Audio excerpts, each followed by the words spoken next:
Bismillahirrahmanirrahim. Assalamualaikum warahmatullahi wabarakatuh. Waalaikumsalam warahmatullahi wabarakatuh. Yang saya muliakan Bapak Dr. Nasir Haji Jamaluddin MPD beserta Ibu Dr. Risa sebagai penguji ujian komprehensif ini. Perkenalkan, nama saya Johan. Izinkan saya kali ini untuk mempresentasikan RPP yang telah saya susun selama lokakarya kemarin. Yang materinya itu yang di RPP adalah materi ketentuan pelaksanaan zakat. Yang pertama, RPP saya diawali dengan identitas RPP yang terdiri dari seperti biasa, nama satuan pendidikan. Saya mengajar satwingkalnya di MTS Al-Hakim, kemudian mata pelajaran fikih kelas 8C semester ganjil tahun pelajaran 2021-2022. Materi pokok di RPP ini adalah ketentuan pelaksanaan zakat. Dan alokasi waktunya 2 kali 40 menit, yaitu 2 jam pelajaran. Selanjutnya, kompetensi dasar dan indikator. Di sini saya langsung menjelaskan kepada KD 3 dan KD 4. Alhamdulillah saya ambil sesuai dengan KMA 183, 184. Di sini di kelas 8 ini bab 2. Kompetensi dasarnya 3.2, pengetahuannya itu menganalisis ketentuan pelaksanaan zakat, dan kompetensi keterampilannya menyajikan ketentuan pelaksanaan zakat. Kemudian diturunkan kepada indikator pencapaian kompetensi. Kalau saya lihat di sini menganalisis sudah masuk kepada ranah kognitif C4, menganalisis, namun tentunya untuk mencapai peserta didik mampu menganalisis itu, saya membutuhkan IPK pendukung. Maka diawali dengan saya menggunakan yang levelnya C2 saja, dimulai dari menjelaskan pengertian zakat, memahami hukum zakat menurut dalil-dalil syara, kemudian ditingkatkan kepada level C3, yaitu menentukan mustahik zakat, kemudian ditingkatkan lagi kepada kompetensi intinya, yaitu ini di 32.4, menelaah kriteria mustahik zakat. Ini masuk kepada C4, menelaah termasuk menganalisis. Yang terakhir menelaah macam-macam, yang ini masih di ranah kognitifnya, menelaah macam-macam zakat, yaitu C4. Dan di kompetensi keterampilannya menyajikan hasil diskusi. Selanjutnya, tujuan pembelajaran itu juga disesuaikan dengan indikatornya. Di sini namun di tujuan pembelajaran dibedakannya, saya menerapkan rumus ABCD, kemudian behavior, condition, and degree. Kalau di PAI biasanya saya lihat dan saya pahami itu rumusnya jadi CABD. Di sini contohnya, melalui membaca ajar itu condition, peserta didik itu audien, dapat menjelaskan pengertian zakat itu adalah behavior atau perubahan yang diharapkan, dan diakhiri dengan degree, dengan benar. Ini sama semuanya seperti indikator tadi, pengetahuannya ada 1, 2, 3, 4, 5, ditambah keterampilannya 1. Selanjutnya, pendekatan pembelajaran. Di sini saya menggunakan pendekatan saintifik, yang karakteristiknya saintifik itu student center. Artinya saya sebagai pendidik hanya menjadi fasilitator yang mengarahkan pembelajaran siswa. Jadi siswa diharapkan yang lebih aktif dengan kegiatan mengamati, kemudian menanya, mengumpulkan informasi, kemudian menalar atau mengasosiasi, selanjutnya mengkomunikasikan, dan yang revisi itu di pelajaran tertentu ditambah dengan mencipta. Ini jadi pendekatan pembelajarannya saya menggunakan pendekatan saintifik. Kemudian model pembelajaran yang saya pakai di RPP ini adalah pembelajaran discovery learning, yaitu pembelajaran yang memang menuntut kemandirian siswa dalam mencari materi, kemudian siswa juga dituntut untuk berpikir secara analisis. Yang langkah-langkah atau sintaknya memiliki 6 kegiatan, dimulai dari stimulus, pemberian stimulus, ide tebak atau problem statement, pengumpulan data collecting atau pengumpulan data, pengolahan data, pembuktian, dan menarik kesimpulan. Metodenya saya menggunakan yang pertama metode ceramah, metode diskusi, tanya jawab, dan penugasan. Lanjut kepada kegiatan pembelajaran, yaitu pertama adalah kegiatan pendahuluan. Di sini pendahuluan ini memuat pertama orientasi, apresiasi, apersepsi, motivasi, kemudian pemberian acuan. Orientasi seperti biasa, menyiapkan siswa secara fisik dan psikisnya. Kemudian apresiasi, berusaha mengaitkan materi yang akan disampaikan, kemudian mengingat materi yang sebelumnya. Motivasi di sini memberikan motivasi kepada siswa dan memberikan penjelasan tentang manfaat materi yang akan dipelajari. Selanjutnya pemberian acuan, di sini saya menjelaskan tentang informasi kompetensi AKD, kemudian indikator dan KKM, dan menjelaskan mekanisme pelaksanaan pembelajaran dengan model pembelajaran discovery learning. Selanjutnya kegiatan inti seperti tadi, sintak discovery ini diawali dengan pemberian stimulus. Saya menayangkan video tentang fenomena ketentuan pelaksanaan zakat, kemudian di keduanya diharapkan peserta didik mampu dengan bantuan pendidik, yaitu saya, mengambil sebuah identifikasi masalah dan mencatatnya di LKPD. Kemudian selanjutnya data collecting atau mengeksplorasi. Di sini ada kegiatan literasi, baca sumber-sumber yang saya sediakan seperti buku pegangan anak dan modul dan sumber lain yang relevan. Kemudian ada mengasosiasi data processing, di sini ada diskusi dan lain sebagainya. Kemudian verification tentang pembuktian kebenaran yang sudah didapatkan oleh siswa. Dan dilanjutkan dengan mengkomunikasikan. Jadi setiap anak itu dibuat dulu kelompok dan di sini mempresentasikan hasil diskusinya di depan teman-teman guru. Nah, di sini di komunikasian kemudian dituntut juga untuk kreatif. Dan selama pembelajaran ini ada catatannya, saya juga melakukan penilaian sikap dan penilaian keterampilan, karena tadi keterampilannya adalah menyajikan diskusi. Dan di penutup, guru memeriksa pekerjaan siswa yang selesai, langsung diperiksa, memberikan penghargaan kepada kelompok, kemudian menyampaikan rencana pembelajaran pertemuan berikutnya, dan ditutup dengan berdoa.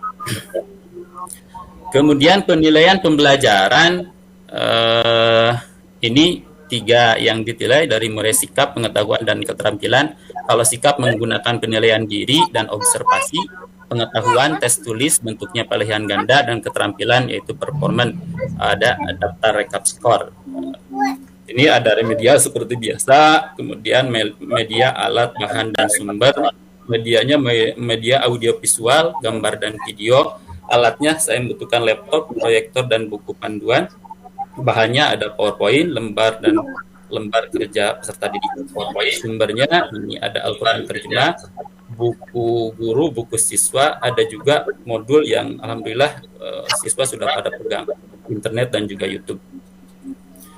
Instrumen penilaian sikap ini terlampir, ada penilaian diri, dan yang kedua ada observasi, jadi dilakukan saat pembelajaran, baik itu spiritual ataupun sosial.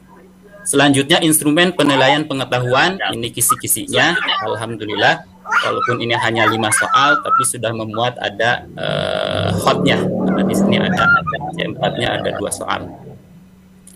Ini contoh soal nomor 1, contoh soal nomor 2, contoh soal nomor 3 dan 4. Ini contoh soal yang memuat hot. Ini juga memuat hot. Dan ini instrumen penilaian keterampilan yang dicatat selama pembelajaran, yaitu tadi kelancaran dalam presentasi, karena keterampilan ini tadi sesuai dengan indikatornya adalah menyajikan hasil diskusi.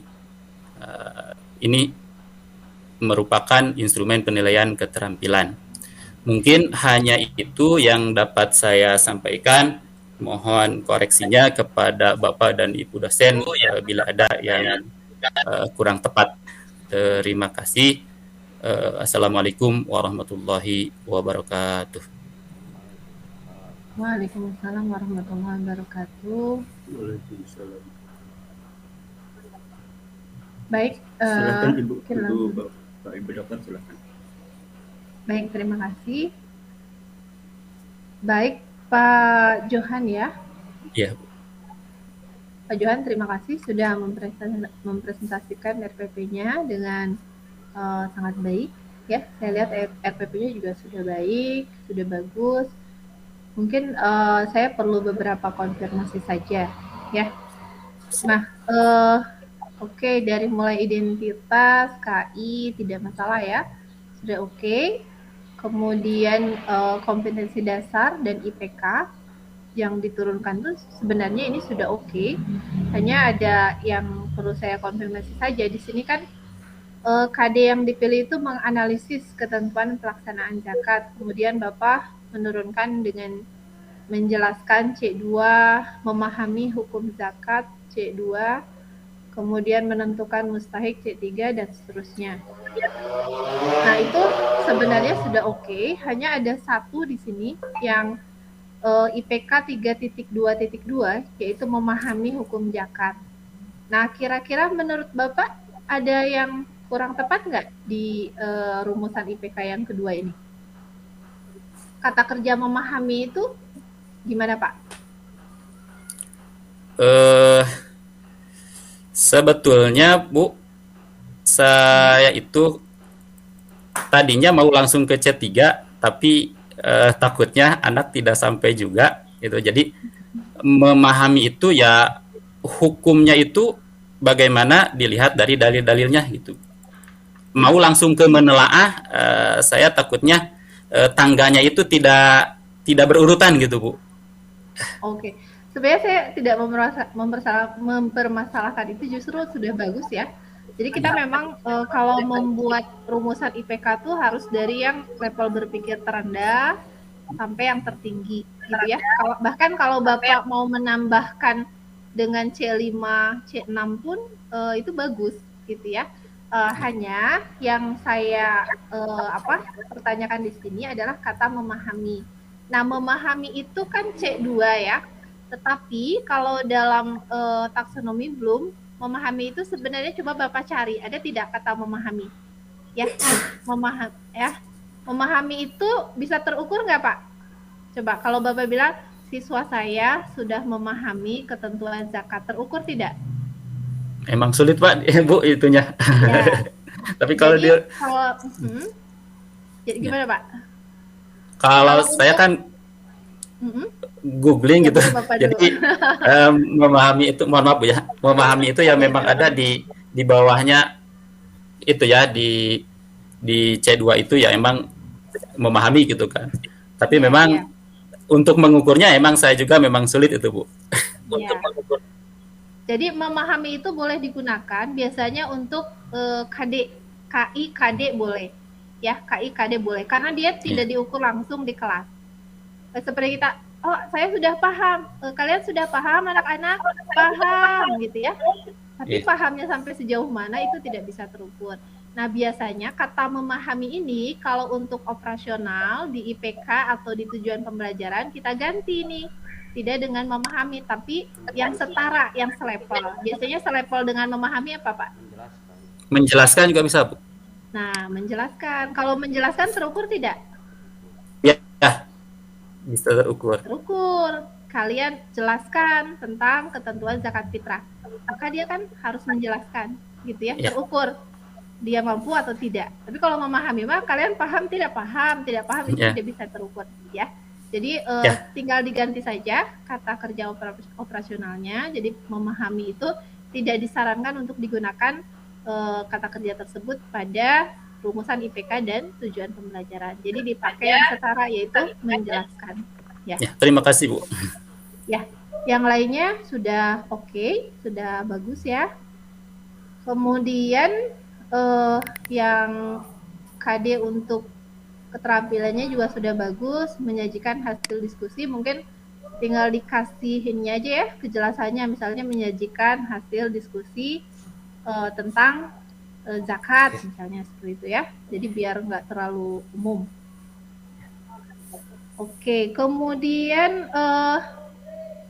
yang lainnya juga tadi saya lihat udah oke semua ya, dari tahapannya Bapak sudah menggunakan problem solving juga ya Pak ya? Ya, udah. Problem solving yang diberikan apa Pak? Kebanyakan kan anak-anak kalau tidak dengan discovery learning itu hanya teacher center Bu.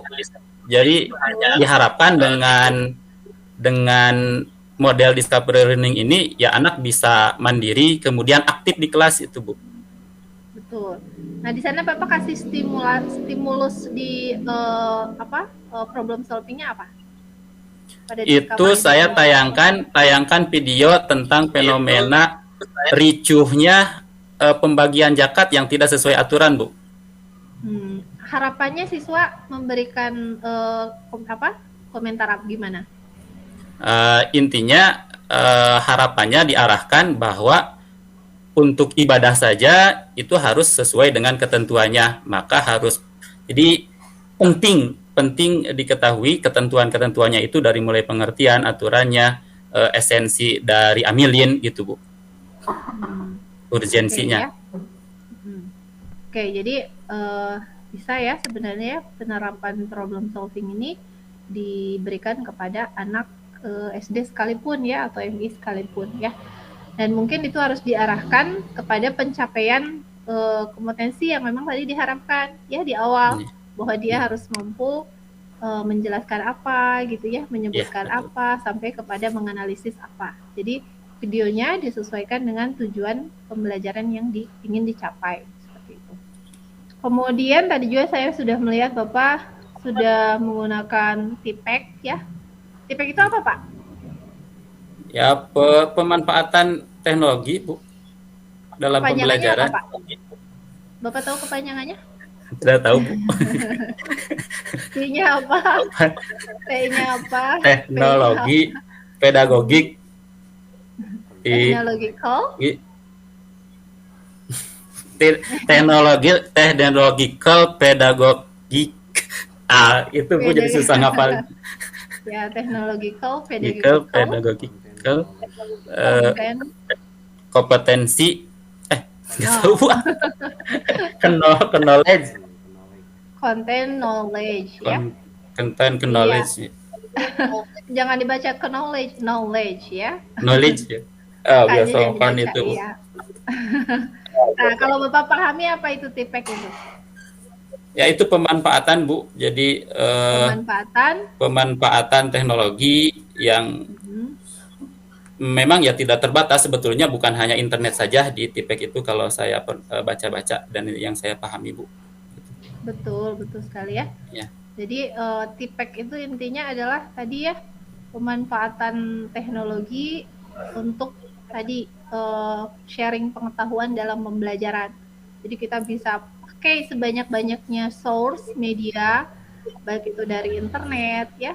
Saya guru-guru kan biasanya pakainya PowerPoint, YouTube ya, seperti itu, atau misalnya Google Form, apapun yang bisa dilakukan ya.